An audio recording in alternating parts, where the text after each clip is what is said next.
বলছি বাড়িতে বাদাম আছে? তাহলে শুকনো গরম কড়াইয়ে কতগুলো বাদাম দিয়ে দিন।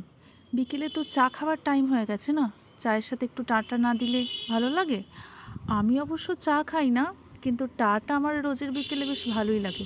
ঘুম থেকে উঠেই একটু মনে হয় কিছু খাই কিছু খাই, তাই চটপট ঘুম থেকে উঠে কতগুলো বাদাম শুকনো খোলায় ভেজে নিলাম।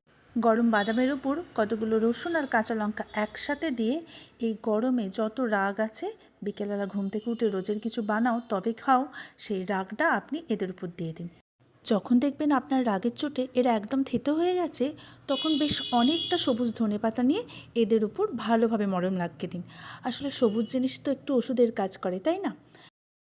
এবার কতগুলো পনিরকে একদম ছোটো ছোটো টুকরো করে কেটে নিন, আর তার মধ্যে দিয়ে দিন এই যে আগে থাকতে বাদামের যে আমি রাগের মাথায় পিষে রেখেছিলাম বাদামের পেস্ট, সেইটাকে ভালোভাবে লাড্ডুর মতো পাকিয়ে ভিতরে এক টুকরো করে পনির দিয়ে এরকম হালকা তেলে তাদেরকে ভেজে নিন। ও, ভেজে নিন বললে চলবে না, বলুন গরম তেলে বিকেলবেলা এদেরকে স্নান করিয়ে দিন।